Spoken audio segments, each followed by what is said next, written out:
입시를 묻다 피기맘. 입시 뉴스 또 하나의 또 충격적인 소식이 전해졌습니다. 연세대학교도 2026학년도 정시부터 교과를 반영한다는 소식인데요. 어떤 뉴스인지 이혜용 소장님과 함께 자세하게 살펴보겠습니다. 안녕하세요. 네, 안녕하십니까? 네, 뉴스 살펴보겠습니다. 자, 연세대학교가 2026학년도 정시부터 교과 이수를 반영한다는 소식입니다. 그러나 교과 반영 방법이 어떻게 되는지 이 세부 정보는 이후에 공개를 할 예정이라고 하고요. 다만 교과 이수를 평가한다는 설명으로 미루어 봤을 때 서울대와 같이 교과 정성 평가를 중심으로 반영할 가능성이 높아 보입니다. 이런 변화는 연세대가 최근 공개한 2025 전형 계획에서 발표가 된 사항입니다. 네, 서울대, 고려대에 이어서 Y, 연세대까지 정시의 교과를 반영한다는 소식인데요. 세 번째로 또 확정이 된 만큼 다른 학교들에서 또 더 확대될 가능성이 높아 보입니다. 서울대는 정시 일반과 직윤 모두 교과를 반영을 하고 있고, 고대는 기존 수능 100% 전형을 유지하되 수능 교과 우수 전형을 별도로 운영합니다.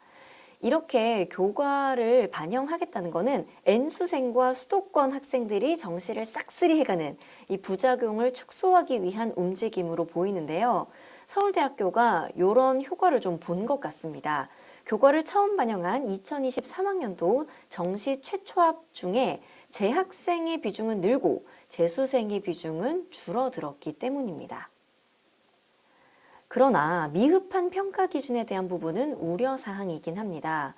올해 정시의 교과를 처음 반영한 서울대는 설명 그리고 참고 자료가 부실했다는 아쉬움을 남긴 바가 있는데요. 교과 평가가 도입이 됨으로써 불합격 사유가 수능 점수 때문인지 아니면 학생부 때문인지 그 사유를 알 수 없게 됐습니다. 그래서 입시의 혼란을 막기 위해서는 보다 세부적인 정보 공개가 필요할 것으로 보이고요. 또한 검정고시생 같이 범위 밖에 있는 학생에 대한 고려도 같이 이루어져야 할 것입니다. 자, 여기에 서울대학교와 고대의 정시교과 반영을 보면요. 서울대학교는 2022학년도 정시에서 교과 이수 유형의 충족 여부에 따라서 교과 이수 가산점을 신설을 했고, 이 다음 2023 정시에서는 교과 이수 가산점을 개편해서 교과 평가를 반영을 했습니다. 그리고 2024학년도에는 전공 연계 교과 이수 과목을 지정해서 이 지정 과목 이수 여부를 수시 서류 평가와 정시 교과 평가에 반영하게 됩니다. 그리고 고려대는 2024 정시부터 수능 100%로 선발하는 일반 전형과 또한 별도로 수능 교과 우수 전형을 신설하게 됐습니다. 요게 그 연세대학교가 2025 수능 개편안 하면서 밑에 요만한 박스를 하나 넣어놓은 거예요. 2026학년도 사전 예고 안내, 현 고등학교 1학년 이렇게 돼 있는데 여기에 보면 연세대학교 신입학 전형에 학교 폭력 조치 사항을 평가해서 반영합니다. 그 다음에 정시 모집에서 학교생활기록부 하고 괄호 열고 교과 이수 출결 등이라 그랬어. 그러니까 저걸로만 보면 교과 이수 여부 내지는 엔드 출결 등이야. 그러니까 이제 구체적으로 뭐 교과 등급이라든가 이런 언급은 없었죠. 네. 그래서 아마 그 지금 보면은 교과 전형 중에 일부 대학이 출결을 반영하는 경우 있어요. 3일 이상 결석하면은 감점. 뭐 봉사를 반영해 40시간 뭐 이하면은 감점. 이런 방식 정도로 가볍게 넣지 않을까 싶고요. 고대하고 서울대 차이는 서울대는 정성평가잖아요. 근데 변별력이 높진 않아요. 제발 이거를 또 오해해서 내신 나쁘면 서울대를 못 낸다가 아니야. 서울대는 그 3단계 채점이니까 네. 그냥 A, B, C로 구분해요. 그래서 웬만하면 A 받아요. 그래서 너무 쫄 거 없고 고대는 수시랑 똑같이 반영해. 정량 평가적 성격이 아주 강합니다. 그래서 등급별로 점수를 부여하고 그다음에 그 성취 평가가 나온 건 A, B, C 별로 평가하는 거야. 연대는 고대 방식은 아니고 네. 서울대처럼인데 첫 해니까 굉장히 가벼운 터치로 갈 가능성도 있어 보입니다. 자세한 건 내년에 알려준대. 2024 4월에 안내 원래 예정. 저거 4월 말에 그 2025처럼 전형 계획안을 내게 돼 있어요. 뭐 요거 때문에 나온 건데 네. 이게 아까 그 신문 기사에서 언급한 게 요겁니다. 제가 서울대하고 연세대 거 조사를 해봤는데 서울대가 그 2023의 재수생이 41.1%야. 근데 학생 수로는 재학생이 네. 582명입니다. 왜냐하면 저 맨 끝에 보시면 21학년도에는 800명 뽑던 게 이게 점점 30% 40%로 늘린 거잖아요. 네. 그래서 1415명까지 늘었어요. 재수생은 비율로는 39.7%니까 재수생은 늘었어. 숫자가 늘었네요. 재수생 늘었어요. 그래서 원래 417명이던 게 562명으로 늘었고 삼수생이 약간 줄었지. 네. 그래서 17.6% 조기 졸업생은 없었고 조기 졸업생은 이제 과거 조기 졸업 있죠. 재작년에도 한 명밖에 없었기 때문에 그러네요. 뭐 이건 의미는 없고 검정고시 줄었다고 표현했는데 그게 800명일 때도 33명, 1000명일 때도 33명인데 1400 됐는데 22명으로 많이 줄었어. 줄었네요. 그렇다고 검정고시가 줄진 않았어요. 그러니까 저게 이제 혹시라도 검정고시는 내신이 없으니까 네. 그 내신에서 불이익이 있었던 게 아니냐 뭐 그런 이제 표현을 기사에서 했던 겁니다. 그러니까 실제로 보면은 저는 재수생이 이 정도인 건 뭐 그럴 수 있다 쳐. 근데 심각한 건 이거죠. 그리고 서울대가 어쨌든 재학생이 약간이라도 늘긴 했는데 재수생 삼수생이 약간 줄었잖아요.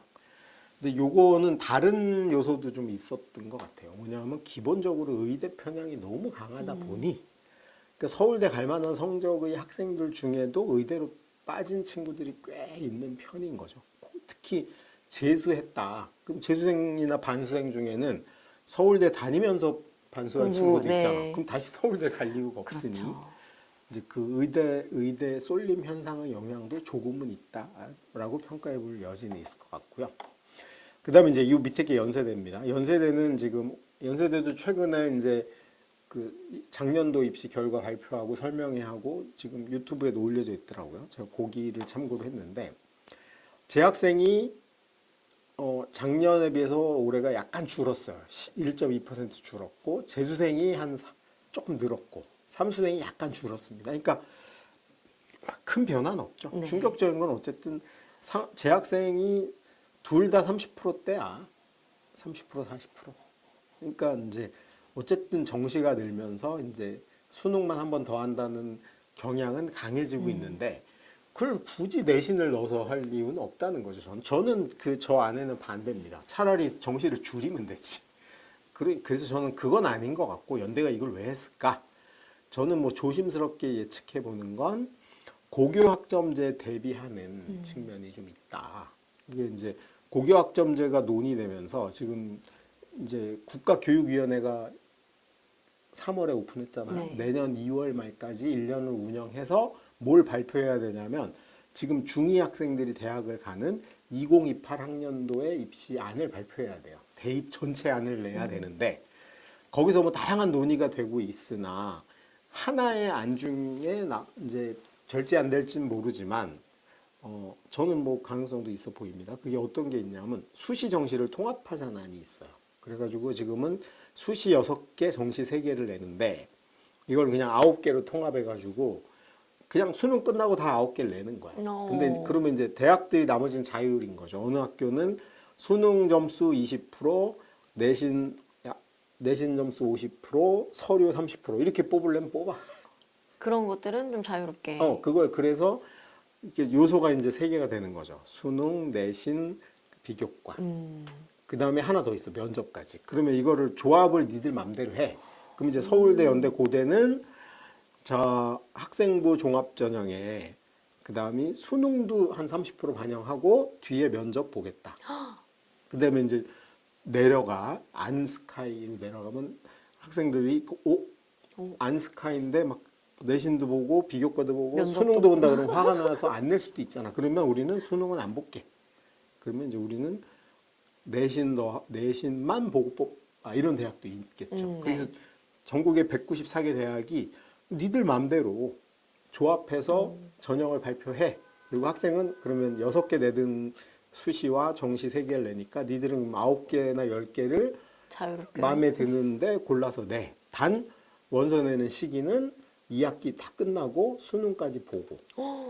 그러면 뭐가 되겠어요? 이게 이제 통합형이지. 그렇게 될 경우 내신하고 수능을 같이 반영해야 되는 연습을 해야 돼.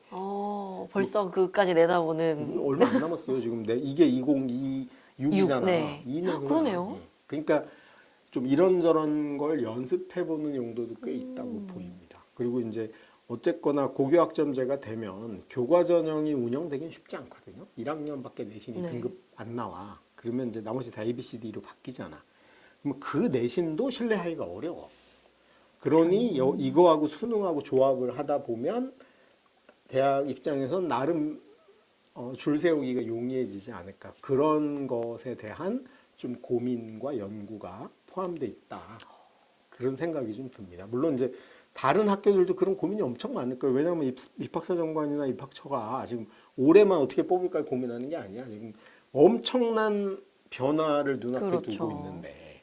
그래서 지난번에 저희가 잠깐 정리했지만 2025 안에도 보면 고대는 이거에 대해서 논술을 신설했어요. 그러면 이제 뭐야?